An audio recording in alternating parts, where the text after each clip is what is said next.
IELTS speaking টেস্টের ক্ষেত্রে আমাদের মধ্যে একটা প্রচলিত ধারণা রয়েছে যে আমরা যদি কঠিন কঠিন ওয়ার্ডস ব্যবহার করি, কঠিন ইডিওমেটিক ফ্রেজগুলো ব্যবহার করি, তাহলে হয়তো আমরা অনেক ভালো ব্যান্ড পাবো। তোমরা যারা আইএলটিএসের প্রিপারেশন নিচ্ছ, তোমরা ব্রিটিশ কাউন্সিল এবং আইডিপির ওয়েবসাইটে গিয়ে দেখবে এরকম কোনো কথাই কিন্তু সেখানে তারা নির্দেশনা হিসেবে দেয়নি।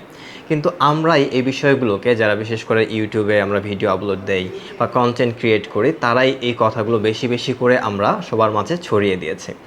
সো আইএলটিএস স্পিকিং টেস্টের ক্ষেত্রে যে বিষয়টি বিশেষ করে লক্ষ্য করা হয় যে তোমাদের ফ্লুয়েন্সি আছে কিনা, তোমরা সঠিকভাবে গ্রামারগুলো ব্যবহার করতে পারছো কিনা, এবং তোমাদের প্রোনাউন্সিয়েশন ঠিক আছে কিনা, এবং লেক্সিক্যাল বা ভোকাবুলারি যেটা বিষয় নিয়ে আমি বলছি।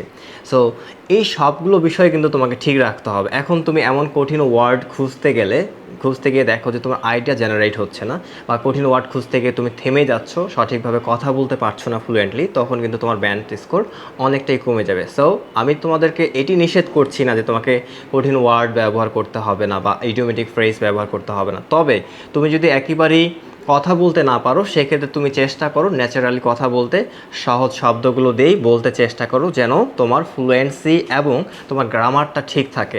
পাশাপাশি প্রোনাউন্সিয়েশন তো ঠিক রাখতেই হবে। আর ওয়ার্ড বা লেক্সিক্যাল, যেটা ওয়ার্ড ছাড়া তো তুমি কোনোভাবে কথা বলতে পারবে না। সো সব কিছু ঠিক রেখেই তোমাকে কথাগুলো বলতে চেষ্টা করতে হবে এবং ফ্লুয়েন্টলি বলতে চেষ্টা করতে হবে, তবেই তুমি কিন্তু একটা ভালো ব্যান্ড পাবে। আর যেটি শুরুতেই বলেছি যে তোমাকে একেবারে কঠিন ইডিওমেটিক ইউজ করতে হবে, কঠিন ওয়ার্ডস ইউজ করতে হবে, এগুলো মাথা থেকে বের করে দাও, তাহলেই দেখবে তুমি খুব সহজে ইংরেজিতে কথাগুলো বলতে পারছো। তোমরা যারা একেবারে ইংরেজিতে কথা বলতে পারছো না, তোমরা চাইলে একটি কাজ করতে পারো। বিভিন্ন যে কিউ কার্ডগুলো রয়েছে, সেই খুবই গুরুত্বপূর্ণ কিউ কার্ডগুলো নিয়ে নিজে নিজে একটু রেকর্ড করতে পারো, এতে করে তোমার ফ্লুয়েন্সি বাড়বে। পাশাপাশি তুমি একটু চেক করে দেখবে যে তুমি গ্রামারে ভুল করছো কি না।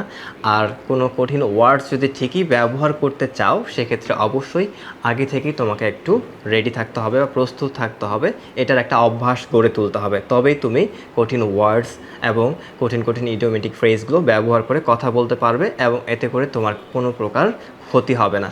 সো আশা রাখি তোমরা সবাই বুঝতে পেরেছো আমি যা তোমাদেরকে বোঝাতে চেয়েছি। তোমরা যারা এখনও ইংরেজিতে কথা বলতে পারছো না এবং আইএলটিএসের বিভিন্ন বিষয় নিয়ে বিভিন্ন সমস্যার সম্মুখীন হচ্ছ, তাদের জন্য আরিফ একাডেমি একটি নতুন কোর্স ডিজাইন করেছে। তোমরা চাইলে সেই কোর্সটিতেও ভর্তি হতে পারো।